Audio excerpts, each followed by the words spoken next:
हिंदुस्तानी महिला के लिए उसके माथे का तिलक, उसकी बिंदी, उसके माथे का सिंदूर उसका सबसे बड़ा सौभाग्य है। और कहीं ना कहीं आज इस व्यथा को मैं व्यक्त करना चाहती हूं कि एक महिला के माथे की बिंदी, उसके सिंदूर को पैंथर पार्टी के नेता सरेआम बेइज्जत करते हैं। मैं आज यहां बैठे खानदानों से, परिवारों से पूछना चाहती हूं, हिंदुस्तानी महिला अगर माथे पर तिलक लगाती है, अगर बिंदी लगाती है, अगर उसकी मांग में सिंदूर है, तो क्या किसी को अधिकार है उस सिंदूर का अपमान करना? क्या किसी को अधिकार है कि उसके माथे पर जो सौभाग्य की बिंदी है उसका अपमान करना? आज मैं आपसे पूछने आई हूं, अगर वो राजनीति के मैदान जंग में एक महिला का इस प्रकार से अपमान कर सकते हैं, तो सोचिए क्या गरीब परिवारों की बहू बेटियों की इज्जत पैंथर पार्टी के नेताओं के हाथ में सुरक्षित है?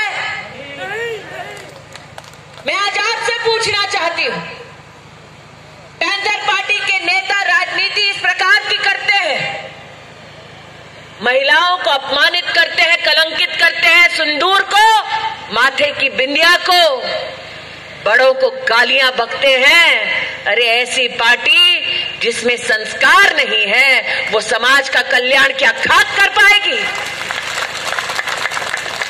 पैंथर पार्टी के नेता अगर यहां है तो कान खोलकर सुन लें, स्मृति ईरानी उनकी तरह कायर नहीं जो श्रीनगर में जाकर चुपचाप गुक्कार गैंग की चाय पीकर आती है। मैं वो औरत हूं जिसने कांग्रेस के गढ़ में घुसकर गांधी खानदान के वारिस को हराया है।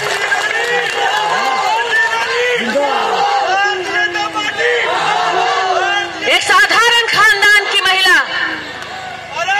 एक साधारण परिवार की महिला क्या कर सकती है हिंदुस्तान में, मैंने उसका उदाहरण दिया है। मैं पैंथर पार्टी के नेताओं की तरह कायर नहीं हूं जो कांग्रेस पार्टी के जाकर तलवे चाटते हैं।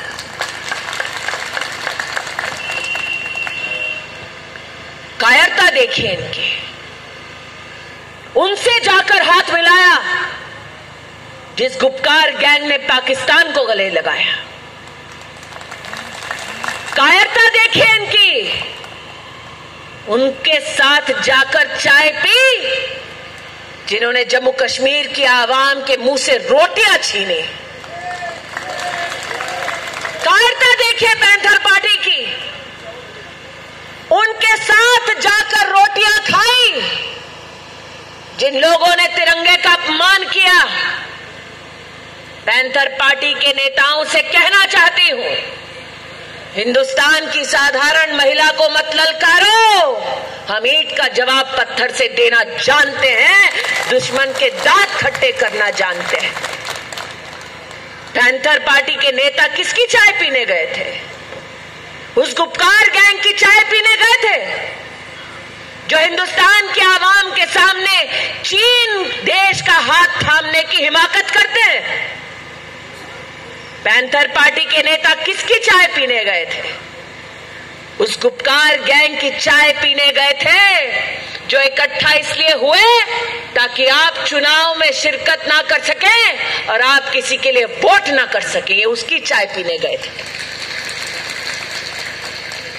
हिम्मत है पैंथर पार्टी के नेताओं में तो सामने आकर गुपकर गैंग को गले लगाए ना, रात के अंधेरे में जाकर चाय क्यों पीते हैं और तमाशा करते हैं। जो चाय पीने गया पहले उसको निकालते हैं, फिर भाई भतीजी के पार्टी है इसलिए वापस पार्टी में ले लेते हैं ताकि घर में डंडे ना चले। आज उस भाई भतीजों की पार्टी को कहने आई हूं कि ये भारतीय जनता पार्टी कार्यकर्ताओं की पार्टी है। यहाँ पर गरीब माँ का बेटा देश का प्रधान सेवक बन सकता है। तुम भाई भतीजेवाद पार्टी वालों को कांग्रेस और एनसी और पीडीपी जैसे पार्टी ही सुहाएगी। गुपकार गैंग में राजनीतिक खानदानों को ज्यादा महत्व मिलता है। भारतीय जनता पार्टी में साधारण कार्यकर्ता, साधारण नागरिक का सम्मान होता है। यह फर्क है हमारी पार्टियों में। आज रामनगर की जनता, उधमपुर की जनता जानती है कि पैंथर पार्टी क्या खेल खेल रही है गुपकार गैंग के साथ। और बात खेल की चली है तो आपको याद दिला दूं, यह गुपकार गैंग ऐसा है जो क्रिकेट के खेल में से भी 40 करोड़ से ज्यादा पैसा अपने घर में डाल देता है। जनता के हाथ कुछ नहीं आता। और इसलिए आज भाजपा के कार्यकर्ताओं का यह गौरव है कि पैंथर पार्टी जिनकी चाय पीने जाते हैं वो क्रिकेट से भी पैसा खा जाते हैं और भाजपा वाले उधमपुर में इंडोर स्टेडियम बनाते हैं। ये फर्क है हम में और उनमें।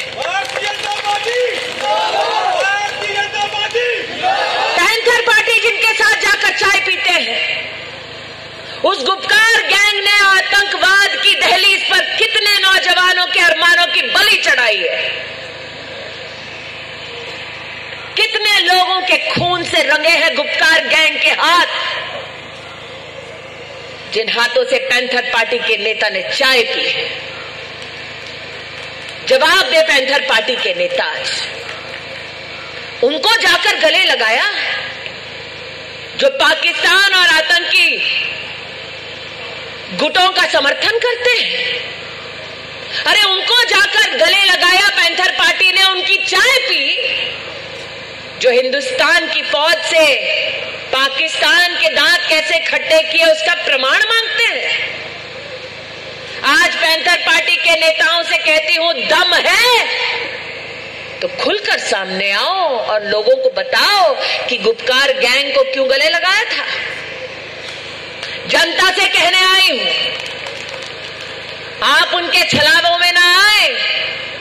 गलती से भी पैंथर पार्टी को एक वोट पड़ा तो गुपकार गैंग को वोट पड़ेगा, ये बात समझ लें आप। आज आपसे पूछने आए, दिल पर हाथ रखकर जवाब दीजिए, अगर केंद्र में गुपकार गैंग की सरकार होती तो क्या जम्मू कश्मीर के आवाम को कोरोना की महामारी में मुफ्त का 7 महीने का राशन मिलता? अगर भगवान न करे गुपकार गैंग की केंद्र में सरकार होती तो क्या जम्मू कश्मीर की गरीब बहनों के बैंक के खाते में 1500 रुपया कोरोना की महामारी के वक्त सरकार कोई पहुंचाती? आज आपसे कहने आई हूं कि 7 महीने का मुफ्त राशन कोरोना की महामारी में और गरीब बहनों के बैंक के खाते में 1500 रुपए किसने दिलवाया? मोदी ने दिलवाया, गुपकार गैंग ने नहीं दिलवाया, पैंथर पार्टी ने नहीं दिलवाया। आज अगर मैं उधमपुर में बात करती हूं तो जनता जनार्दन से पूछना चाहती हूं, कितने वक्त बीत गए, कितने साल बीत गए जब गरीब खानदान, गरीब परिवारों के लोग जाकर गुपकार गैंग, पैंथर पार्टी के नेताओं के सामने गिड़गिड़ा कर कहते कम से कम एक मेडिकल कॉलेज खोल दो उधमपुर में कि हमारे बच्चे भी पढ़े। इतने साल उनकी सत्ता रही, इतने साल उन लोगों ने राजनीति की, लेकिन मेडिकल कॉलेज अगर उधमपुर में किसी ने खोला तो मोदी ने खोला, साइकिल वालों ने नहीं खोला।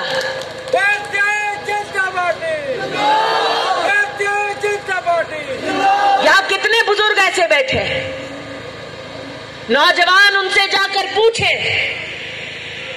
घर में कोई बीमार होता, कैंसर की बीमारी होती, दिल की बीमारी होती तो रुपया इकट्ठा करते करते कमर टूट जाती, लेकिन रुपया पूरा ना हो पाता इलाज कराने के लिए। नरेंद्र मोदी देश के प्रधानमंत्री बने क्योंकि आपने उनको वोट दिया, भाजपा का कमल का निशान आपने अपनाया, इसीलिए देश में आयुष्मान भारत योजना आया। हिंदुस्तान के इतिहास में पहली बार गरीब परिवारों को सालाना 5 लाख रुपया दिलवाया गया ताकि भगवान न करे अगर कोई बीमार पड़ जाए तो देश के 30,000 अस्पतालों में उनका इलाज मुफ्त हो पाए। नहीं दिया, गुपकार गैंग ने नहीं दिया। थमाते मोदी ने शिक्षा थमाई और आईआईटी जम्मू में खुलवाई। इसलिए आज आपसे कहने आई हूं कि आप इस भ्रम में ना रहें कि 19 तारीख को सिर्फ कल्याण मूल राज जी का या जट्टूराम जी का होगा, ये तो सेवक बन के घूमेंगे। 19 को अगर आपको वोट देना है तो अपने और अपनों के लिए देना है। कितने लोग ऐसे जो इस तमन्ना में थे कि घर में कम से कम एक नलका लगेगा और साफ पानी पीने को मिलेगा। नरेंद्र मोदी ने केंद्र में 3,50,000 करोड़ से ज्यादा रुपया इकट्ठा किया ताकि गरीब के घर में जल जीवन मिशन के माध्यम से नलका लगे और नलके से पानी आए। लेकिन आज आपसे पूछना चाहती हूं, डीडीसी के चुनाव में अगर पैंथर पार्टी को वोट पड़ गया तो क्या वो पैसा आपको मिल पाएगा? इसलिए अगर नलका चाहिए तो 19 तारीख को पोलिंग बूथ पर जाइए, कमल के फूल पर मोहर लगाइए। आज ये आपसे कहने आई। और ये वादा ऐसा है जिसे पूरा करने की ताकत और नीयत नरेंद्र मोदी में है। इसके 2 उदाहरण आज डंके की चोट पर मैं दे सकती हूं। साल 2014 में जब आपने मोदी को वोट दिया तब मोदी ने पहला काम क्या किया? ऐलान किया पूरे देश के सामने कि घर की गरीब औरतों के बारे में सोचो जिनको दिन की शुरुआत खुले में शौच में जाकर करनी पड़ती है। ये वो नहीं समझेंगे पैंथर पार्टी के नेता जो गुपकार गैंग के साथ जाकर चुपचाप चाय पीकर आते हैं। ये वो समझेंगे जिन लोगों ने स्वयं गरीबी देखी है। गरीब घर में बेटियों को सिखाया जाता है कि शौच में जाना हो खुले में तो इज्जत कैसी अपनी बचाई जाए। गरीब घर की औरतें रात के अंधेरों का इंतजार करती ताकि वो खुले में शौच में जाए। कितने बेटे बैठे हैं आज यहां जिन लोगों ने अपनी मां की आंखों को झुका देखा है जब वो शौच के लिए बाहर जाती थी। कितने पिता बैठे हैं आज यहां जिन्होंने अपनी बेटियों की आंखों में नमी देखी क्योंकि वो बाहर शौच के लिए जाती थी। किसी गरीब ने कभी किसी प्रधानमंत्री को ये नहीं कहा कि मुझे कम से कम एक शौचालय तो बना दो। मोदी ने इस पीड़ा को समझा क्योंकि वो स्वयं गरीबी झेल चुके थे। आपने वोट दिया मोदी को, भाजपा को, और गरीब परिवारों को देश में पहली बार एक टॉयलेट मिला। आपके एक वोट से देश के 11 करोड़ परिवारों में पहली बार टॉयलेट बना। इसलिए 19 तारीख को जो वोट देंगे आप भाजपा को, वो वोट सिर्फ आपके लिए नहीं, आपके इलाके में हर गरीब परिवार के लिए है। ये ध्यान रखें आप।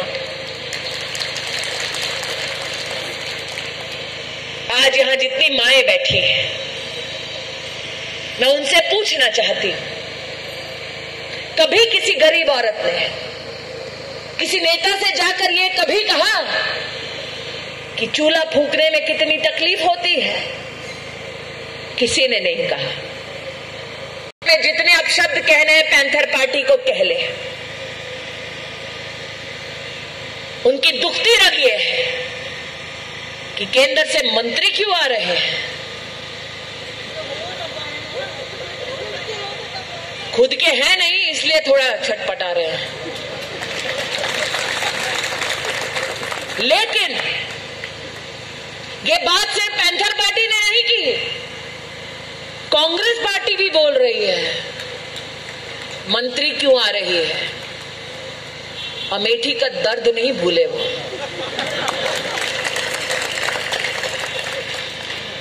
उनको बतलाना चाहती हूं कि जब गुप्कार गैंग का राज था तो मंत्री के चक्कर नागरिक काटा करते थे। अब मोदी का राज है, मंत्री जनता के चरणों में पाए जाते हैं। ये फर्क है, ये फर्क है। उनमें जो राजनीति को सेवा का माध्यम मानते हैं और उस गुप्कार गैंग में जो राजनीति के माध्यम से अपने परिवार के लिए महल बनाते हैं। इसलिए आज आपसे कहने आई, 19 तारीख को इस भ्रम में ना रहे कि ये वोट सिर्फ मूलराज और जट्टूराम जी के लिए है। इस विश्वास के साथ पोलिंग बूथ पर जाएं, कमल के चिन्ह पर मोहर लगाएं और अपने घर में विकास पाएं। आज यही निवेदन लेकर आपके बीच आए। कविंदर जी यहां बैठे हैं, बड़े भाई के समान हैं। जिन परिवारों ने, बहनों ने स्वागत किया, उनके घर का भी संस्कार है कि पहली बार जब बेटी घर आती है तो सौगात पाती है। लेकिन ये संस्कार, ये चलन परिवारों का, धारा 370 जब लगी थी जम्मू कश्मीर में, तब क्या था? हमारे परिवार में बेटी जन्म लेती है तो बड़े उसके सर पर हाथ रखते हैं कि चाहे वो जीवन में कहीं भी क्यों न जाए, लेकिन मायके का साया हमेशा उसके साथ रहेगा। धारा 370 थी तो जम्मू कश्मीर की बेटियों का क्या हाल था, क्या हश्र किया गया था कि बेटी अगर जम्मू कश्मीर के बाहर ब्याही जाए तो उसका अधिकार उसके मायके से समाप्त कर दिया जाता था। मोदी ने धारा 370 को हटाया, जम्मू कश्मीर के बेटियों को सम्मान दिलाया, क्योंकि 2014-2019 में आप पोलिंग बूथ पर गए और आपने कमल के निशान को अपनाया।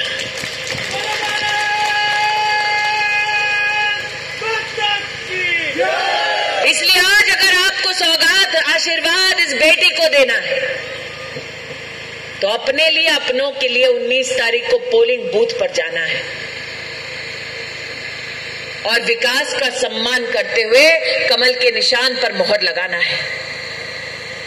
क्योंकि यहां एक एक व्यक्ति जो बैठा है, जिसने अपने दिन की शुरुआत भगवान को याद करके की है, उसने भगवान से ये नहीं कहा होगा कि हे भगवान, मुझे भी गुप्कार गैंग की तरह जनता को लूट कर पैसा कमाना है।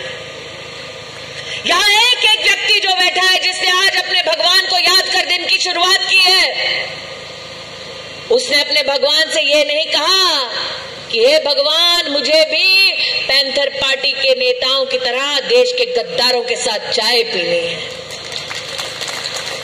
यहाँ एक एक व्यक्ति जो बैठा है, उसने अपने भगवान से मात्र ये कहा होगा कि हे भगवान, मेरी बाजुओं में इतना बल दे कि मैं अपने 2 हाथों की मेहनत से इज्जत की 2 वक्त की रोटी कमा सकूं। और जब हम अपने भगवान से ये प्रार्थना करते हैं, लक्ष्मी के सामने शीश झुकाते हैं, तो क्या पाते हैं कि लक्ष्मी जब घर आती है तो पैंथर पार्टी की साइकिल चलाते हुए नहीं आती। अरे लक्ष्मी घर आती है तो कमल पर बैठ कर आती है। और उस साइकिल का क्या भरोसा, जिसकी टायर इतनी पंक्चर है कि पंक्चर वाली साइकिल को लेकर श्रीनगर जाकर गुप्कार गैंग की चाय पीनी पड़ती है ताकि साइकिल में वो हवा भर दे। इसलिए आज आपसे कहने आए हैं कि लक्ष्मी आती है तो कमल पर बैठकर आती है। इसलिए विकास रूपी लक्ष्मी को अपनाएं। 19 तारीख को पोलिंग बूथ पर जाकर कमल के निशान पर मोहर लगाएं और हमारे 2 प्रत्याशी जट्टूराम जी और मूलराज जी को अपना सेवक बनाएं, नेता नहीं सेवक बनाएं। आज यही आशा आपके चरणों में अर्पित कर अपनी वाणी को विराम देती हूँ। जय हिंद, जय भारत। बोलो भारत